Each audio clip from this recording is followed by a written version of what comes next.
എല്ലാവരും വരാൻ വേണ്ടി കാത്തു നിൽക്കുന്നില്ല. ഞാൻ വീണ്ടും വിഷയങ്ങളിലേക്ക് കിടക്കുകയാണ്. കഴിഞ്ഞ ദിവസം ഞാൻ സംസാരിച്ച വിഷയങ്ങൾ എത്രത്തോളം പുറത്ത് ചർച്ചാ വിഷയമായിട്ടുണ്ട് എന്നുള്ളതിൻ്റെ വ്യക്തമായ ബോധ്യത്തിൻ്റെ അടിസ്ഥാനത്തിലും നിലവിൽ ഇപ്പോൾ ഈ സംസാരിക്കാൻ വന്നിട്ടുള്ള കാര്യം ഒന്ന് രണ്ട് ക്ലാരിറ്റി ആ വിഷയത്തിൽ കൊടുക്കണം. അതായത് എൻ്റെ ഒപ്പം മത്സരിച്ച മത്സരാർത്ഥികൾ ഉൾപ്പെടെ ചില ആൾക്കാർക്കിടയിൽ ഒരു ചെറിയൊരു തെറ്റിദ്ധാരണ വന്നേക്കുന്നു. എല്ലാ സ്ത്രീകളെയും ഞാൻ ആക്ഷേപിച്ചു എന്ന ഒരു പുതിയ ഒരു അജണ്ട സൃഷ്ടിച്ചുകൊണ്ട് ഇവരുടെ ചില ആൾക്കാർ പുറത്തിറങ്ങിയിട്ടുണ്ട്. ഇനി അങ്ങോട്ടുള്ള എല്ലാ കാര്യങ്ങൾക്കും, അതായത് ഇപ്പോൾ സിബിനെ പുറത്താക്കിയ സമയത്ത് സിബിനെതിരെ വ്യാജ പ്രചരണങ്ങൾ അഴിക്കാൻ വേണ്ടിയിട്ട് തന്നെ ഞാൻ പറഞ്ഞല്ലോ, ചാനലിലെ ചില കക്ഷികൾ, പ്രത്യേകിച്ച് 2 പേർ, ഈ 2 പേരുടെ ഭാഗത്ത് നിന്ന് സിബിനെതിരെ തന്നെ ഓൾറെഡി വ്യാജ പ്രചരണങ്ങൾ ആരംഭിച്ചു കഴിഞ്ഞു.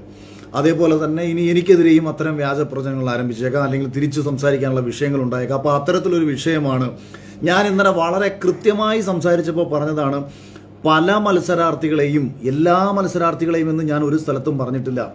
അതായത് ബിഗ് ബോസിലേക്ക് ഒരാളെ സെലക്ട് ചെയ്യുന്നത് എൻഡമോൾ ഷൈൻ എന്ന് പറയുന്ന കമ്പനിയുടെ ആൾക്കാരും ഏഷ്യാനെറ്റിൻ്റെ ഭാഗത്തു നിന്നുള്ള ആൾക്കാരും കൂടെ ചേർന്നാണ്. ഏകദേശം ഒരു 6-7 പേരടങ്ങുന്ന ഒരു പാനലാണ്. ഇതിൽ ഏറെക്കുറെ സെലക്റ്റായി എന്ന് കാണുന്ന ചില സ്ത്രീകളെ ഇവരുടെ ഞാൻ ഈ പേര് ഇപ്പോൾ ഞാൻ പറയുന്നില്ല. ആ പേര് ഇവന്മാരുടെ ഭാഗത്ത്, കാരണം ഇവർ ഈ തെറ്റ് ചെയ്തിട്ടുണ്ട് എന്നുള്ള കാര്യം ഇവർക്ക് 100% ഉറപ്പാണ്. കൃത്യമായിട്ട് ഇവർ ആരെയൊക്കെ വിളിച്ചുകൊണ്ട് പോയിട്ടുണ്ട്, എന്തൊക്കെ ചെയ്തിട്ടുണ്ട് എന്നുള്ള കാര്യങ്ങളൊക്കെ തന്നെ ഇവർക്ക് 100% ഉറപ്പാണ്. ചിലപ്പോൾ ഈ പോയിട്ടുള്ള എല്ലാ സ്ത്രീകളും ഇനി പറയണം, ധൈര്യമൊന്നും കാണിക്കണമെന്നൊന്നുമില്ല. പക്ഷെ അവർക്ക് ഉറപ്പാണ്, അവന്മാർ കാണിച്ചിട്ടുള്ള എല്ലാ നെറുകേടുകളും അവന്മാർക്ക് ഉറപ്പായിട്ടുള്ളിടത്തോളം കാലം അവന്മാർക്ക് ഞാൻ ഈ പറയുന്നത് കൃത്യമായിട്ട് മനസ്സിലാവും. ഇനി രണ്ടാമത്തെ കാര്യം, അപ്പോൾ ഇവരുടെ പരിപാടി എന്ന് പറഞ്ഞാൽ ഈ സെലക്ട് ആയിട്ടുണ്ട്, അതായത് സെലക്ഷൻ പാനലിൽ ആരെങ്കിലും സെലക്ട് ആയിട്ടുണ്ട് എന്ന് ഇവർക്ക് മനസ്സിലാവുന്ന സമയത്ത് ഒരു ചൂണ്ടയുമായിട്ട് ഇവർ ഇറങ്ങും. പക്ഷേ ഈ മത്സരാർത്ഥികൾക്ക് അറിയില്ലല്ലോ തങ്ങൾ സെലക്ട് ആയിട്ടുണ്ടോ ഇല്ലയോ എന്നുള്ള കാര്യമൊന്നും പല മത്സരാർത്ഥികൾക്കും അറിയത്തില്ല. പക്ഷേ അവരെ 100% അവർ ഓൾറെഡി സെലക്ട് ആയിരിക്കും.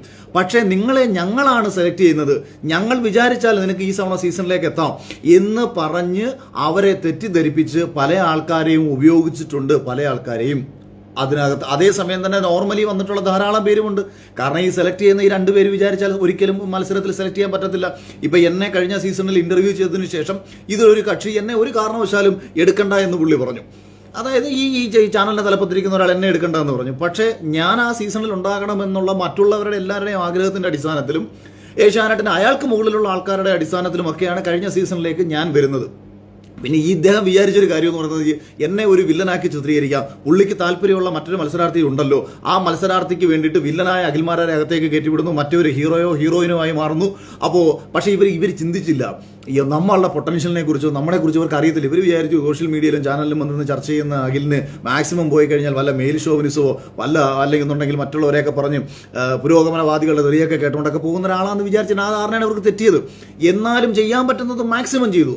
ആദ്യ ആഴ്ച മുതൽ ചെയ്യാൻ പറ്റുന്ന മാക്സിമം ഞാനുമായിട്ടുണ്ടായിട്ടുള്ള കാര്യങ്ങൾ ഞാൻ നാളിതുവരെയും പറഞ്ഞിട്ടില്ല, അതും എനിക്ക് വ്യക്തമായിട്ടറിയാം. അതുകൊണ്ട് എടുത്ത് ഞാൻ പറയുന്നു, ഈ ബിഗ് ബോസിൽ വന്നു പോയിട്ടുള്ള ഒരു സ്ത്രീകളെയും ആക്ഷേപിച്ചോ അധിക്ഷേപിച്ചോ സംസാരിച്ചതല്ല. അവരുടെ തന്നെ വായിൽ നിന്നും, അവരിൽ ചില ആൾക്കാരുടെ വായിൽ നിന്നും, അല്ലെങ്കിൽ അവരുടെ സുഹൃത്തുക്കളോട് പറഞ്ഞിട്ടുള്ള കാര്യങ്ങൾ എന്നോട് വിളിച്ചു പറഞ്ഞതും ചില വോയിസുകൾ എന്നെ കേൾപ്പിച്ചതുമായി ബന്ധപ്പെട്ടും സീസണിൽ സെലക്ട് ആകാതെ പോയിട്ടുള്ള ചില മത്സരാർത്ഥികളുടെ, അതായത് സീസണിൽ സെലക്ട് ആകാതെ പോയി, പക്ഷേ ഞങ്ങളുടെ ഒപ്പം വന്നാൽ ഞങ്ങൾ നിന്നെ സെലക്ട് ചെയ്യാം, അല്ലെന്നുണ്ടെങ്കിൽ ചാനൽ അവസരങ്ങൾ മേടിച്ച് തരാം, അല്ലെങ്കിൽ ചാനലിൽ പിന്നീട് അവസരങ്ങൾ കൊടുത്തുകൊണ്ടിരിക്കുന്ന പലരെയും ഒക്കെ തന്നെ ഇവർ ഉപയോഗിച്ചിട്ടുണ്ട് എന്നുള്ള കാര്യം വളരെ കൃത്യമാണ്, വ്യക്തമാണ്. അത് ഇനി ഈ പോയിട്ടുള്ളവർ തള്ളിപ്പറഞ്ഞാലും 100% വന്നിട്ടുണ്ട് എന്നുള്ള കാര്യം ഹോട്ടലുകൾ ഉൾപ്പെടെ എനിക്കറിയാവുന്ന കാര്യങ്ങളാണ്, എന്നോട് പറഞ്ഞിട്ടുള്ള കാര്യങ്ങളാണ്, ഏതൊക്കെ ഹോട്ടലുകളിൽ കൊണ്ടുപോയിട്ടുണ്ടെന്നുള്ള കാര്യം. അതുകൊണ്ട് ആ വിഷയം ഞാൻ കഴിഞ്ഞ ദിവസത്തെ സിവിൻ്റെ വിഷയത്തോട് ചേർത്ത് പറഞ്ഞതാണ്. അതുകൊണ്ട് കേരളത്തിൽ ബിഗ് ബോസിൽ വന്നു പോയിട്ടുള്ള മറ്റുള്ള സ്ത്രീകൾക്ക് അതുകൊണ്ട് എന്തെങ്കിലും ബുദ്ധിമുട്ടുണ്ടായിട്ടുണ്ടെന്നുണ്ടെങ്കിൽ അത് നിങ്ങൾ എന്നോട് അങ്ങ് ക്ഷമിച്ച് നിങ്ങളെല്ലാവരും വലിയ പുരോഗമന സ്ത്രീപക്ഷവാദികളാണല്ലോ, നിങ്ങൾ സംസാരിക്കേണ്ട വിഷയമാണ് ഞാൻ ഇവിടെ സംസാരിച്ചത്. സിനിമയിൽ കാസ്റ്റിംഗ് കൗച്ച് ഉണ്ടെന്ന് പറഞ്ഞാൽ എന്താണ് അതിൻ്റെ അർത്ഥം? കേരളത്തിൽ അഭിനയിക്കുന്ന എല്ലാ നടിമാരും കടന്നു കൊടുത്തിട്ട് അഭിനയിക്കുന്നു എന്നുള്ളതാണോ അതിൻ്റെ അർത്ഥം? സിനിമയിൽ ഒരാൾ പറയുകയാണ് സിനിമയിൽ കാസ്റ്റിംഗ് കൗച്ച് ഉണ്ട്, അതായത് ഇത്തരത്തിൽ ആവശ്യങ്ങളുമായി ബന്ധപ്പെട്ട് ഒരു സ്ത്രീയെ ശാരീരികമായി ഉപയോഗിച്ച് അവസരങ്ങൾ കൊടുക്കുന്ന ഏർപ്പാട് സിനിമയിൽ ഉണ്ട് എന്നൊരാൾ പറഞ്ഞാൽ മലയാള സിനിമയിൽ അഭിനയിച്ച അഭിനേത്രികളെ മൊത്തം ആക്ഷേപിക്കുന്നതായിട്ടാണോ? ഇപ്പോൾ ഞാൻ ഇട്ട വീഡിയോയുടെ ഇടയിൽ വന്ന് സെറീന എന്നെ സപ്പോർട്ട് ചെയ്തു. സെറീന കഴിഞ്ഞ എന്നെ കുറച്ച് മുമ്പ് വിളിച്ചിട്ട് ഭയങ്കര വിഷമത്തോടെ സംസാരിച്ചു. ചേട്ടാ അതെ എന്നെ ആക്ഷേപിച്ചുകൊണ്ട് കുറേ ആൾക്കാർ വരുന്നു. സെറീനയ്ക്ക് എന്തെങ്കിലും നെഗറ്റീവ് പറ്റിയിട്ടുണ്ടെന്നുണ്ടെങ്കിൽ അത് സംസാരിക്കാനുള്ള ആത്മധൈര്യവും ആത്മബോധവും അവൾക്കുണ്ട്. അത് ഞാൻ എന്നിലൂടെ പറയേണ്ട കാര്യമൊന്നുമില്ല. അപ്പോൾ അതിനെ അവളെ ആക്ഷേപിച്ചുകൊണ്ട് കുറച്ച് ആൾക്കാർ പറയുന്നു അവളെന്തോ വിക്റ്റിമാണെന്നും പറഞ്ഞുകൊണ്ട് കുറേ പോസ്റ്റുകളൊക്കെ ഇറക്കിയത് കൊണ്ടൊക്കെയാണ്. പിന്നെ ദിയാസാന ഫേസ്ബുക്കിൽ ഒരു പോസ്റ്റ് ചെയ്തിരിക്കുന്നു. ഒന്നാമത്തെ കാര്യം, ഇത് എഴുതുന്നത് എന്താണ്, പറയുന്നത് എന്താണ്, അത് വായിച്ചാൽ മനസ്സിലാക്കാത്ത ആൾക്കാരുടെ ഒരു കുഴപ്പമാണ്. പറഞ്ഞത് കൃത്യമായിട്ട് മനസ്സിലാക്കിയിട്ടല്ല പറഞ്ഞത്. അതുകൊണ്ട് ജനറലൈസ് ചെയ്തിട്ടല്ല ഇത്തരം ആക്ഷേപങ്ങൾ നേരിടുന്നുണ്ട്. ഇത്തരം കാര്യങ്ങളുമായി, ഇത്തരം ചൂണ്ടയുമായി ബന്ധപ്പെട്ട് ഈ ചൂണ്ടയും ഇട്ടുകൊണ്ട് ഇവന്മാർ ഇറങ്ങുന്നുണ്ട്. 2, കഴിഞ്ഞ സീസണിൻ്റെ മധ്യത്തിൽ നമ്മുടെ റോബിൻ രാധാകൃഷ്ണൻ പുറത്തിറങ്ങിയിട്ട് എന്തോ ഷോയ്ക്കെതിരെ പറഞ്ഞു. റോബിൻ എന്തോ ഈ പറഞ്ഞത്? റോബിൻ പറഞ്ഞത് ഞാൻ പറഞ്ഞത് ആനയും ആടും തമ്മിലുള്ള വ്യത്യാസമുള്ള കാര്യങ്ങളല്ലേ. റോബിൻ പറഞ്ഞത് ഷോയ്ക്കെതിരെയാണ്. എനിക്ക് ഷോയുമായി ബന്ധപ്പെട്ട് എനിക്ക് ഒരു എതിരഭിപ്രായങ്ങളും ഇല്ല. ഞാൻ ഒരിടത്ത് പോലും ഷോയുടെ സ്വഭാവത്തെക്കുറിച്ചോ ബിഗ് ബോസ് എന്ന സീസണെ കുറിച്ച് ഞാൻ സീസൺ 6 നാറി പുഴുത്തുകൊണ്ടിരിക്കുന്ന ഒരു ഷോ ആണ് എന്ന് ഞാൻ പറഞ്ഞത് മാത്രമാണ്. അതായത് ഇനി ലോകത്തൊരിക്കലും ബിഗ് ബോസ് ഇറക്കരുതെന്നൊന്നും അല്ല എൻ്റെ അഭിപ്രായം. എനിക്ക് ബിഗ് ബോസിനെ കുറിച്ച് എതിരഭിപ്രായമില്ല. ഈ ബിഗ് ബോസിന്റെ പേരിൽ അതിന്റെ പിന്നിൽ നിന്ന് കളിക്കുന്ന 2 വ്യക്തികൾ, ഏഷ്യാനെറ്റിൽ പ്രവർത്തിക്കുന്ന 2 വ്യക്തികൾ കാണിച്ചുകൊണ്ടിരിക്കുന്ന തെമ്മാടിത്തരങ്ങൾ, അവരിലൂടെയാണ് ഈ സീസൺ പോയിക്കൊണ്ടിരിക്കുന്നത്. പലരുടെയും തീരുമാനങ്ങളുടെയും പോയിക്കൊണ്ടിരിക്കുന്ന ഈ സീസണെ പൂർണ്ണമായും ഇവരാണ് നിയന്ത്രിക്കുന്നത്. ഇവരുടെ സ്വാർത്ഥ താല്പര്യങ്ങൾ സംരക്ഷിക്കാൻ വേണ്ടിയിട്ടാണ് ഇവർ ചെയ്തുകൊണ്ടിരിക്കുന്നത്. റോബിൻ എന്താണ് പുറത്തിറങ്ങിയിട്ട് അന്ന് പറഞ്ഞത്? ഇത് എഡിറ്റഡാണ്, ഇത് ഉടായിപ്പാണ്, ഇങ്ങനെ വായിത്തോന്ന് വിവരക്കേടാണോ ആവുന്ന എഡിറ്റഡാണ്. അത് അവരുടെ ഇഷ്ടമാണ്. ഒരു ഷോ എഡിറ്റ് ചെയ്യാനുള്ള അവകാശം അവർക്കില്ലേ? അവർ ചെയ്യുന്ന ഷോ അവർ എഡിറ്റ് ചെയ്യും. അല്ലാതെ അകത്ത് കയറുന്ന ആൾക്കാരെ കുറിച്ചിട്ട് ഇന്ന രീതിയിൽ തന്നെ അങ്ങനെയൊന്നും അവർ ചെയ്യില്ല. അവർക്ക് ഓരോ ആൾക്കാരെയും പോർട്രേറ്റ് ചെയ്യാൻ ഉദ്ദേശിക്കുന്ന രീതിയിൽ തന്നെ പോർട്രേറ്റ് ചെയ്യും. അതിലൊന്നും എനിക്കൊരു കുഴപ്പമില്ല. എന്നെ അവരെങ്ങനെ പോർട്രേറ്റ് ചെയ്തത്? കഴിഞ്ഞ സീസണിലെ ആദ്യത്തെ 50 ദിവസത്തെ എല്ലാ എപ്പിസോഡും എടുത്തു വെച്ച് നോക്കൂ. എന്നെ അവർ വളരെ മോശക്കാരനാക്കി തന്നെയാണ് കാണിക്കാൻ ശ്രമിച്ചുകൊണ്ടിരുന്നത്. എന്നിട്ട് ഇപ്പം കുറേ വിവരം കെട്ടവന്മാർ വന്നിട്ട് മുണ്ട് പൊക്കി എന്ത് തമാശക്ക് ഇരുന്നിട്ട് ഒരാൾ ഇരുന്നിട്ട് കൈ ഇത്രയും മാത്രം ഒരു ആംഗിളിൽ ചുമ്മാ ഒരു ആക്ഷൻ കാണിച്ചതിനെ വെച്ചിട്ട് ഏഷ്യാൻ്റെ എഴുതിയ തലക്കെട്ടെന്താണ്? സെറീനെ മുണ്ട് പൊക്കി കാണിച്ച അഖിൽമാരാർ. അതായത് എന്ത് തന്തയില്ലായ്മയും അവന്മാർക്ക് ചെയ്യാം. പിന്നീട് അത് അവന്മാർ തന്നെ മാറ്റുകയാണ് ചെയ്തത്. ആ ഏഷ്യാനെറ്റിൻ്റെ യൂട്യൂബിനകത്ത് അവർ എഴുതി വെച്ചിരുന്ന സാധനം പിന്നീട് അവർ തന്നെ തിരുത്തി. അപ്പോൾ ഒരു വ്യക്തികളെ ഒരു ഷോയിലൂടെ അവർക്ക് എങ്ങനെ പോർട്രേറ്റ് ചെയ്യാം, അത് കാണുന്ന ജനത്തിന് മനസ്സിലാകും അത് എന്താണ് ഏതാണെന്ന് തിരിച്ചറിയാനുള്ള ബോധം ജനതയ്ക്കുണ്ട്. ഞാൻ അതിനെക്കുറിച്ചല്ല പറഞ്ഞത്. ഈ സീസണിലേക്ക് ആൾക്കാരെ സെലക്ട് ചെയ്യുന്ന സമയത്ത് സാമ്പത്തികമായിട്ടുള്ള നേട്ടങ്ങൾക്ക് ഉപയോഗിക്കുന്നു, ശാരീരികമായിട്ടുള്ള നേട്ടങ്ങൾക്ക് ഉപയോഗിക്കുന്നു, സ്വാർത്ഥ താല്പര്യങ്ങൾ സംരക്ഷിക്കാൻ വേണ്ടിയിട്ട് മറ്റു മത്സരാർത്ഥികൾക്കെതിരെ ക്രൂരമായിട്ടുള്ള നിലപാടുകൾ സ്വീകരിക്കുന്നു. അതിൽ ഒരു കാര്യമെന്ന് പറയുന്നത്, ഇപ്പം ഈ സിബിൻ്റെ കാര്യങ്ങളൊക്കെ തന്നെ സിബിൻ നിങ്ങളോട് വളരെ കൃത്യമായിട്ട് പറയും. സിബിൻ എന്നോടത് പറഞ്ഞിട്ടുണ്ട്. ചേട്ടാ ഞാൻ എന്തായാലും തുറന്നു പറയും. പക്ഷേ അവന് ശമ്പളം കൊടുത്തിട്ടില്ല. അവൻ 14-15 ദിവസം അവൻ അത്രയ്ക്ക് ഫിനാൻഷ്യലി സ്റ്റേബിൾ ആയിട്ടുള്ള പയ്യനൊന്നുമല്ല. ഇത് ചോദിച്ചാൽ വിചാരിക്കും എൻ്റെ ജീവിതത്തിൽ ഞാൻ സിബിനെ കണ്ടിട്ടില്ല. ഞാൻ സിബിനും തമ്മിൽ എന്തോ ആത്മബന്ധം ഉണ്ടെന്നാണോ നിങ്ങളുടെ വിചാരം? എൻ്റെ ജീവിതത്തിൽ ഞാൻ സിബിനെ കണ്ടിട്ടില്ല. എൻ്റെ സ്വഭാവം ബിഗ് ബോസ് കണ്ടിട്ടുള്ള നിങ്ങൾക്ക് മനസ്സിലാക്കാൻ കഴിയുമെന്നാണ് ഞാൻ വിശ്വസിക്കുന്നത്. കഴിഞ്ഞ സീസണിൽ അനിയൻ മിഥുന് പുറത്ത് വലിയ നെഗറ്റീവ് ഉണ്ടാകുന്നു. അനിയൻ മിഥുനെ എല്ലാവരും ചേർന്ന് ഒറ്റപ്പെടുത്തി സംസാരിക്കുന്നു. അപ്പം അനിയൻ മിഥുനെ സപ്പോർട്ട് ചെയ്ത് സംസാരിച്ച ഒരാളാണ് ഞാൻ. അതെന്തുകൊണ്ടാണ്? ഒരാളെ ഒറ്റപ്പെടുത്തി കടന്നാക്രമിക്കുന്ന സമയത്ത് ശരികൾക്കൊപ്പം മാത്രമേ അയാളുടെ തെറ്റുകളെ നമുക്ക് എതിർക്കാം. അതേപോലെ തന്നെ സിബിനെ എനിക്കറിയില്ല, സിബിനെ കുറിച്ചിട്ട് ഒന്നും അറിയില്ല. ഞാൻ സിബിനെതിരെ, അതായത് സിബിനെ ലാലേട്ടൻ്റെ പറച്ചിൽ കേട്ട് വരണ്ടിറങ്ങി പോയവനാണോ സിബിൻ എന്ന് ചോദിച്ചിട്ട് ഞാൻ സിബിനെതിരെ സംസാരിച്ചിട്ടാണ് കഴിഞ്ഞ ലൈവിൽ ആദ്യം ഞാൻ സംസാരിക്കുന്നത്. പക്ഷേ എന്താണ് സിബിന് യഥാർത്ഥത്തിൽ സംഭവിച്ചത്? സിബിനെ അവിടെ നിന്ന് പുറത്താക്കണമെന്നുള്ള ഉദ്ദേശത്തോട് കൂടിയിട്ട് നാളിതുവരെയും ഒരു സൈക്കാട്രിക് മെഡിസിൻ പോലും കഴിക്കാത്തൊരു ചെറുപ്പക്കാരനെ ഭ്രാന്തനാക്കി ചിത്രീകരിക്കാനുള്ള ഒരു ശ്രമം. അവന് ട്രോമ ഉണ്ടായിട്ടുണ്ട്. അവനൊരു പ്രണയം ഫെയിലിയർ വന്നു കഴിഞ്ഞാൽ ഒരു മനുഷ്യൻ, അത് സ്വാഭാവികമല്ലേ. എത്രയോ ചെറുപ്പക്കാർക്ക് പ്രണയനഷ്ടങ്ങൾ ഉണ്ടാകുന്ന സമയത്ത് നമ്മൾ നാളെ ഒരാളത്ത് പറയുമ്പോഴത്തേക്ക് എനിക്കൊന്നും സഹിക്കാൻ പറ്റിയില്ല, എനിക്ക് കുറേ കാലം കിടന്ന് ഉറങ്ങാൻ പറ്റിയില്ല. ഇതൊക്കെ വളരെ കാഷ്വലി നമ്മളെല്ലാവരും നമുക്കൊരു വിഷമം ഉണ്ടാകുന്ന സമയത്ത് പറയുന്നത്. നമുക്ക് വേണ്ടപ്പെട്ട ഒരാൾ മരിച്ചു പോയി കഴിഞ്ഞാൽ നമ്മൾ അതേ ട്രോമയിലേക്ക് നമ്മൾ കുറച്ച് നാൾ പോകും. അതിൻ്റെ അർത്ഥം നമ്മൾ സൈക്കാട്രിക് മെഡിസിൻ എടുത്ത് കഴിച്ചിട്ട് ഏതെങ്കിലും മെൻ്റൽ ഹോസ്പിറ്റലിൽ അഡ്മിറ്റ് ആവുക, കുറേ ആൾക്കാർക്കുടെ മുമ്പിൽ നമ്മളെ ഭ്രാന്തനാക്കി കുറേ ആൾക്കാരെ ചിത്രീകരിക്കാനുള്ള അവസരം ഉണ്ടാക്കി കൊടുക്കുക. അപ്പോൾ സിബിൻ്റെ കേസിൽ സംഭവിച്ചത് അവന് കുറേ വിഷമങ്ങൾ വന്നു. അവൻ വിഷമങ്ങൾ വന്ന സമയത്ത് അവൻ ഹൗസിലിരുന്നിട്ട് എനിക്ക് ഇത് ഞാൻ പറഞ്ഞിട്ടില്ലേ? ഇത് ഹൗസിനകത്ത് ഞാൻ എത്രയോ പ്രാവശ്യം പറഞ്ഞിട്ടുണ്ട്. എനിക്ക് ഇറങ്ങിപ്പോണോ എന്ന്. കാരണം എന്താ, എനിക്ക് മത്സരിക്കാൻ സ്ട്രോങ് ആയിട്ട് മത്സരാർത്ഥികളില്ല എന്നുള്ള ഫീല് ഏതെങ്കിലും ആ മത്സരാർത്ഥികളെ കളിച്ച് തോൽപ്പിക്കുമ്പോൾ ഞാനതിൽ എക്സൈറ്റ്മെൻറ്റ് കണ്ടെത്തുന്നില്ല. എനിക്ക് ശക്തരായ മത്സരാർത്ഥികളോട് മത്സരിക്കാനായിരുന്നു എൻ്റെ ഒരു പേഴ്സണൽ ഇഷ്ടം. അപ്പോൾ ഇത് തന്നെ ഞാൻ ബിഗ് ബോസിനടുത്ത് പോയി പറയുന്നുണ്ട്. മറ്റുള്ള ആൾക്കാർക്ക് കിട്ടുന്ന നേട്ടം ഞാനായിട്ട് തള്ളിക്കളയുന്നില്ല ബിഗ് ബോസ്, ഞാൻ ഇറങ്ങി പൊക്കോളാം, അവർക്കൊക്കെ ഒരുപാട് ആഗ്രഹങ്ങളുള്ളവരാണ്, ഞാൻ പുറത്ത് എൻ്റെ കാര്യങ്ങൾ ഞാൻ പോയി ചെയ്യാം. ഇതാണ് ഞാൻ കൺഫെഷൻ റൂമിൽ പോയി ഞാൻ കരഞ്ഞിട്ട് ഞാൻ കൺഫെഷൻ റൂമിൽ പോയി സംസാരിക്കുന്നത് ഇതാണ്. എൻ്റെ കാര്യമല്ല അവിടെ ഞാൻ പറഞ്ഞത്. മറ്റ് മത്സരാർത്ഥികൾക്ക് എന്തെങ്കിലും നേട്ടം ഉണ്ടായിക്കോട്ടെ, ഞാൻ പുറത്ത് അച്ചീവ് ചെയ്തോളാം, ഇതാണ് ഞാൻ പോയി പറഞ്ഞത്.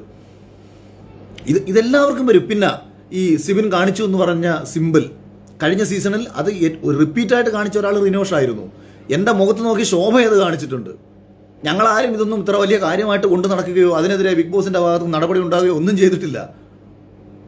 അപ്പോൾ അതെന്തോ ഭയങ്കര, അതായത് ബിഗ് ബോസിൽ ഒരു കാലത്തും ചെയ്യരുതാൻ പറ്റാത്ത ഒരു ആംഗ്യം കാണിച്ചു. അത് ലാലേട്ടൻ ചോദിക്കും, എന്ത് മണ്ണാങ്കട്ടയ്ക്കാണ് ചോദിക്കുന്നത്? അതെന്തിനാ ചോദിക്കേണ്ട കാര്യം? ബിഗ് ബോസിനകത്ത് വരുന്ന ഒരാൾ അതാണ് പറച്ചിൽ കേട്ടാൽ വിചാരിക്കും ബിഗ് ബോസ് സീസൺ 6 അത്രയേറെ കുടുംബ പ്രേക്ഷകർക്കിടയിലും കാണിച്ചുകൊണ്ടിരിക്കുന്ന മാന്യതയും മര്യാദയും കണ്ടിട്ട് ജനതയ്ക്ക് ഈ ഒരു കൊച്ചു തെറ്റ് കണ്ടപ്പോഴത്തേക്ക് ജനതയ്ക്ക് സഹിക്കാൻ പറ്റിയില്ല. സിബിൻ എന്ത് തെമ്മാടിത്തരമാണ് ഈ കാണിച്ചത് എന്ന് തോന്നിയത് കൊണ്ടാണോ ലാലേട്ടനെ കൊണ്ട് ചോദിപ്പിക്കുന്നത്, അല്ലെങ്കിൽ ബിഗ് ബോസ് ആ സമയത്ത് ഇടപെടുന്നത്? അങ്ങനെയാണെങ്കിൽ കഴിഞ്ഞ സീസണിൽ കാണിച്ചിട്ടുണ്ടല്ലോ, ആ സമയത്ത് ആരും ഇടപെട്ടിട്ടില്ലല്ലോ. പിന്നെ അതാണ് ഞാൻ പറഞ്ഞത്, സീസണിൽ അവർക്ക് വേണ്ടപ്പെട്ട ആൾക്കാരെ ഫേവർ ചെയ്ത് അവർക്ക് ചില കാര്യങ്ങൾ കൊണ്ടുപോകാൻ പറ്റും.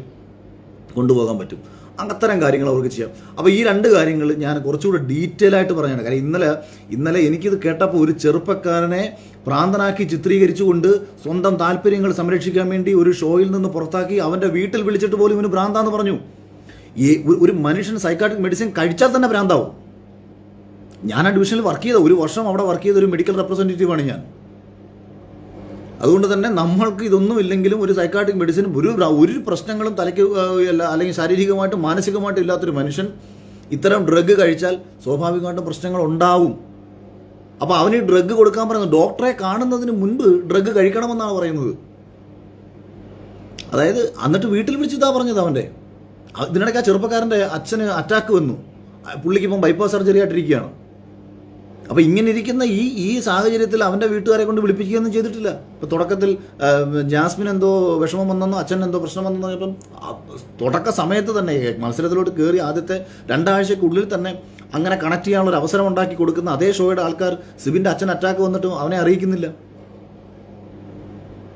ഇതെന്തുകൊണ്ടാണെന്ന് ചോദിച്ചാൽ പണവും പെണ്ണും ഇത് രണ്ടും ഫോക്കസ് ചെയ്ത് അതിൻ്റെ പിന്നിൽ പ്രവർത്തിക്കുന്ന ആൾക്കാർ. അപ്പോൾ ഇവരുടെ ഇത്തരം കാര്യങ്ങൾക്കെതിരെ സംസാരിക്കുന്നത് കൊണ്ട് എനിക്ക് എന്ത് നഷ്ടം വന്നാലും അത് സഹിച്ചോളാം എന്ന് കരുതിയിട്ട് തന്നെയാണ് ഞാൻ ഇന്നലത്തെ ദിവസം ഞാൻ ആ ലൈവ് ചെയ്യുന്നത്. കാര്യം കുറേ ആൾക്കാർ പറയും 50 ലക്ഷം രൂപയും മേടിച്ച് മറ്റേ ഇതും മേടിച്ചിട്ട് ഞാൻ പറയുന്നത് 50 ലക്ഷം രൂപ എന്താ എനിക്ക് ഏഷ്യാനെട്ടാ തന്നത്? 100 ദിവസം ഞാൻ അവിടെ കിടന്ന് ഉണ്ടാക്കി കൊടുത്തിട്ടുള്ള കണ്ടന്റുകൾ എനിക്ക് തന്നേക്കുന്ന ശമ്പളം എന്ന് പറയുന്നത് എൻ്റെ കണ്ടന്റുകൾ ഒരു 6 or 7 കണ്ടന്റുകൾ യൂട്യൂബിൽ ഓടിയാൽ കിട്ടുന്ന ശമ്പളം മാത്രമേ നമുക്ക് തന്നിട്ടുള്ളൂ. അത്രയും ശമ്പളമേ അതിനകത്തുള്ളൂ. അപ്പം നമ്മൾ അങ്ങോട്ടുണ്ടാക്കി കൊടുക്കുന്നതോ? പിന്നെ പ്രേക്ഷകർ എനിക്ക് വേണ്ടി വോട്ട് ചെയ്തത് അല്ലാതെ ഏഷ്യാനെറ്റ് തന്നെ ജയിപ്പിച്ച്, ഞാൻ ഏഷ്യാനെറ്റ് എന്ന് പറഞ്ഞാൽ ആ ചാനലിനോടും അല്ലാട്ടോ, ഇവന്മാരോട് പറയുന്ന കാര്യങ്ങളാണ്. എനിക്ക് ആ ചാനലിനോടും അല്ലെങ്കിൽ ആ ഷോയോടും ഒന്നും നമുക്കൊരു പ്രശ്നങ്ങളുമില്ല. അതിനോട് സ്നേഹവും നന്ദിയൊക്കെ എപ്പോഴും ഉണ്ടാവും. യവന്മാരാണോ നമ്മളെ ജയിപ്പിക്കുന്നത്? യവന്മാരാണോ എനിക്ക് വേണ്ടി വോട്ട് പിടിച്ചു തന്നത്? എന്നെ തോൽപ്പിക്കാൻ വേണ്ടിയിട്ട് ചെയ്യാൻ പറ്റുന്ന മാക്സിമം കാര്യങ്ങളും ചെയ്തിട്ട് ഫിനാലയിൽ പോലും റോബോട്ടിക്കായിട്ട് ഹോട്ട്സ്റ്റാറിൽ അടിച്ചു കയറ്റിയിട്ട് അതുവരെ പിടിക്കപ്പെട്ടതാണ്. പിന്നെ കഴിഞ്ഞ സീസണിൽ കാണിച്ചിട്ടുള്ള കാര്യങ്ങൾ ഞാൻ മറ്റൊരു അവസരത്തിൽ ഞാൻ പറയാം. കാര്യം ഞാനത് പറയുമ്പോൾ വരുന്നൊരു കുഴപ്പം എന്താണെന്നറിയാവോ? എൻ്റെ ഒപ്പം ഉണ്ടായിരുന്ന ചില മത്സരാർത്ഥികളുണ്ട്. അപ്പം ഞാൻ പൊതുവെ അവർ നാറണ്ട എന്ന് വിചാരിച്ചിട്ടാണ്. അല്ലെ അവർ നാറും, എല്ലാവരും അല്ല, നിങ്ങൾക്കറിയാവുന്ന ആൾക്കാരൊക്കെ തന്നെയാണ്, അവർ നാറേണ്ടി വരും. ഇപ്പം ഞാനതാ പറഞ്ഞത്, എന്നേക്കാളും ഒരുപാട് പ്രൊഫൈലിൽ താഴ്ന്ന ഒരു മത്സരാർത്ഥിക്ക് എൻ്റെ 3 ഇരട്ടി ശമ്പളം കൊടുത്തുകൊണ്ട് അതിനകത്ത് കയറ്റണമെങ്കിൽ എന്തായിരിക്കും ഉദ്ദേശം? ചുമ്മാ ചിന്തിക്ക്. ആ മത്സരാർത്ഥിയുടെ അക്കൗണ്ട് ഡീറ്റെയിൽസ് കഴിഞ്ഞ 1 വർഷത്തിനിടയ്ക്ക് ആ മത്സരാർത്ഥിയുടെ അക്കൗണ്ട് ഡീറ്റെയിൽസ് എടുത്തിട്ട് ആരുടെയൊക്കെ അക്കൗണ്ടിലേക്ക് പൈസ അയച്ചു കൊടുത്തിട്ടൊന്ന് ചെക്ക് ചെയ്യും. യുവമാർ അക്കൗണ്ടിലേക്ക് പൈസ വന്നിട്ട് ചെക്ക് ചെയ്യും. എൻ്റെ അറിവിൽ ആ മത്സരാർത്ഥിക്ക് ഫിനാൻഷ്യലി ഒരു സ്റ്റെബിലിറ്റി ഇപ്പോഴും ഇല്ല.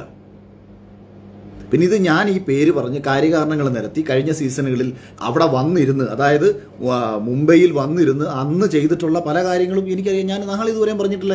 എനിക്കത് പറഞ്ഞതുകൊണ്ട് പ്രത്യേകിച്ച് കാര്യം ഞാൻ ജയിച്ചു, ഞാൻ വിന്നറായി, കാര്യങ്ങൾ കഴിഞ്ഞു. ഈ സീസൺ തുടങ്ങിയ സമയത്ത് ആദ്യത്തെ 2 ആഴ്ച ആയപ്പോൾ തൊട്ട് ഏറ്റവും ഉണ്ടായ മാനസിക വിഷമം എന്ന് പറയുന്നത് ഈ ഷോയെ, ബിഗ് ബോസ് എന്ന് പറയുന്ന ഷോയെ കുറേ ക്വാളിറ്റിയോടുകൂടി കണ്ടൊരു ജനത, കുറേ ആസ്വദിച്ച് കണ്ടിരുന്നൊരു ജനത, അവരെ മൊത്തവും വെറുപ്പിച്ച് നാറി ഏറ്റവും മോശം രീതിയിൽ സമൂഹത്തിലും കുടുംബത്തിലും കുട്ടികൾക്കിടയിലും ഇത്രയും മോശമാക്കി ഇങ്ങനെ പോയിക്കൊണ്ടിരുന്നിട്ട് 50ാമത്തെ ദിവസം ലാലേട്ടനെ കൂടെ വിളിച്ചു നിർത്തിയിട്ട് ഇതെന്തൊക്കെയോ മഹത്തരമാണെന്ന് പറഞ്ഞങ്ങ് കാണിക്കുകയാണ് ഇവർ. അതെല്ലാം കണ്ടപ്പോഴാണ് ഇതിനെതിരെ ഇനിയും പറയാതിരുന്നിട്ട് കാര്യമില്ല. ഇവന്മാരുടെ തെമ്മാടിത്തരങ്ങൾക്കെതിരെ ഇനിയും പറയാതിരുന്നിട്ട് യാതൊരു കാര്യമില്ല. പ്രേക്ഷകരെ അത്രയേറെ കോമാളികളും വിഡ്ഢികളുമാക്കി ഇവന്മാർ മാറ്റാൻ ശ്രമിക്കുകയാണ്. ഇതിനു മുൻപ് ഒരാൾ സൂരജ് പാലാക്കാരൻ എന്ന് പറയുന്നൊരു വ്യക്തി ഫേസ്ബുക്കിൽ ഒരു വീഡിയോ ചെയ്തു. മത്സരാർത്ഥികളെ ഉൾപ്പെടെ കടുത്ത രീതിയിൽ ആക്ഷേപിച്ചുകൊണ്ട്, അതിശക്തമായി ആക്ഷേപിച്ചുകൊണ്ട്, എല്ലാവരും പട്ടികളാണെന്നും കന്നിമാസത്തിൽ പട്ടികൾ കാണിക്കുന്ന കാമപേക്കൂത്താണെന്നും പറഞ്ഞിട്ട് പുള്ളി ആക്ഷേപിച്ചു. ഞാൻ ഒരു വീഡിയോ ചെയ്യുന്നത് ഞാൻ കണ്ടു.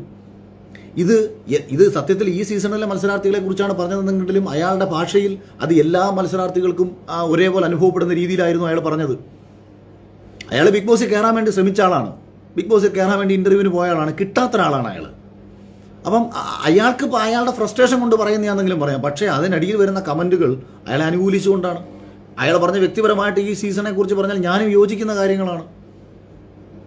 ഇതെല്ലാം മനസ്സിലാക്കിയിട്ടും ഏഷ്യാനെറ്റിൻ്റെ ഭാഗത്തുനിന്നോ ബിഗ് ബോസിൻ്റെ അണിയറ പ്രവർത്തകരുടെ ഭാഗത്തുനിന്നോ ഇതൊരു വീറും വൃത്തിയുള്ള ഷോ ആക്കി കൊണ്ടുപോകാനുള്ള ഒരു ഉദ്ദേശമില്ല എന്ന് മാത്രവുമല്ല, ഒരുവിധം വൃത്തിയായി എന്ന് തോന്നിയത് ഈ വൈൽഡ് കാർഡിൽ ഇവരൊക്കെ അകത്തേക്ക് കയറിയ സമയത്ത് ചെറിയ പ്രതീക്ഷകൾ കൊടുത്ത മത്സരാർത്ഥികളെ ഒറ്റയടിക്ക് അടിച്ചില്ലാതാക്കാൻ ശ്രമിച്ചു. ഇപ്പോൾ അഭിഷേക് ശ്രീകുമാർ എന്ന ചെറുപ്പക്കാരൻ അവൻ്റെ ആദ്യത്തെ സ്പീച്ച് കണ്ട സമയത്ത് അതിൻ്റെ ഒരു കട്ട്സ് ഞാൻ കാണുന്ന സമയത്ത് ഞാൻ എൻ്റെ ഒരു സുഹൃത്തിനോട് പറഞ്ഞത്, എന്നിലെ ഒരു ഫയറുള്ള ഒരു അഖിൽമാരാരെ അവനിൽ ഞാൻ കണ്ടു എന്നാണ്.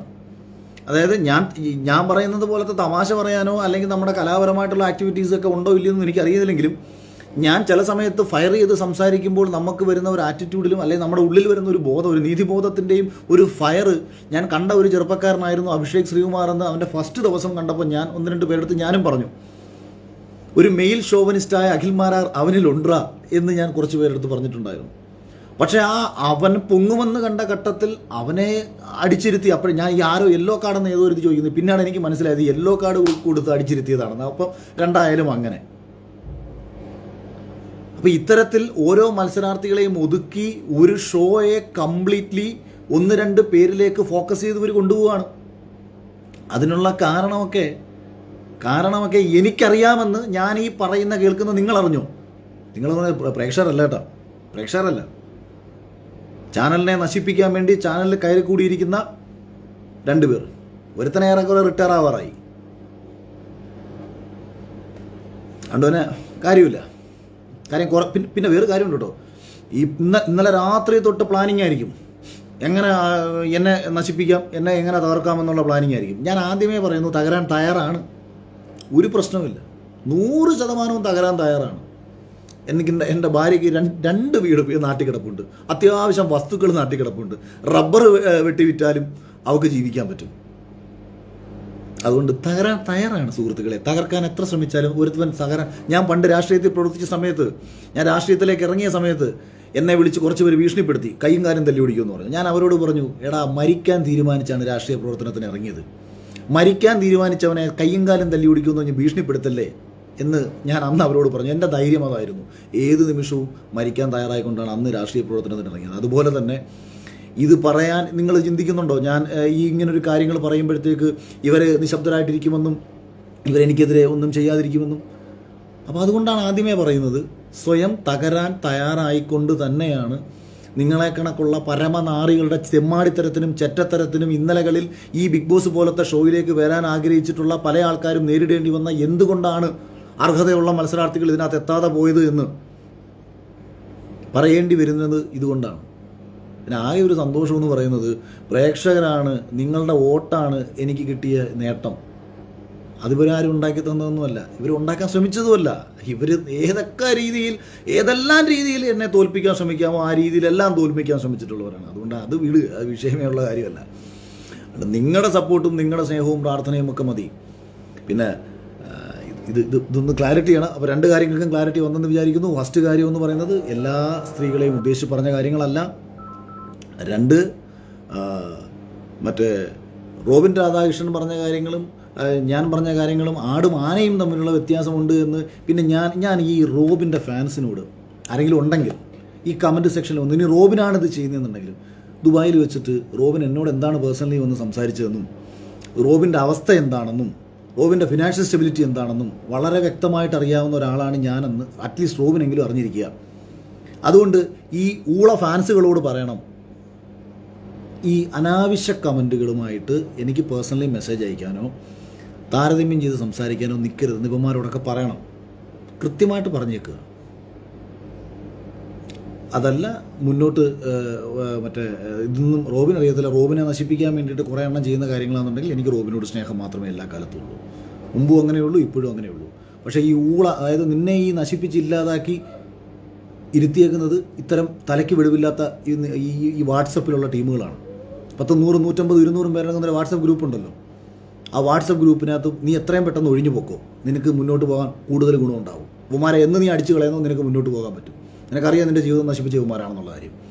അതുകൊണ്ട് ഇമാതിരി തൊലിഞ്ഞ കമൻറ്റും കൊണ്ട് കമൻറ്റ് ഇട്ടോ, കമൻറ്റ് നിന്ന് എനിക്ക് കമൻറ്റ് ഇടുന്നത് പറയുന്നത് എനിക്ക് പ്രശ്നമുള്ള കാര്യമല്ല. പക്ഷേ എനിക്ക് ചില കാര്യങ്ങൾ ഈ വാട്സപ്പിലും മറ്റേ ഫേസ്ബുക്കിലും പേഴ്സണലി ചിലർ അയച്ചു തരുന്നത് കാണുന്നുണ്ട്. അപ്പം ഞാൻ തന്നെ വിചാരിക്കും ഈ ചെറുക്കനെ നശിപ്പിക്കാൻ വേണ്ടി ഇറങ്ങിയേക്കുന്ന ഊളകളാണെന്നല്ലേ ഉമാരെന്ന്.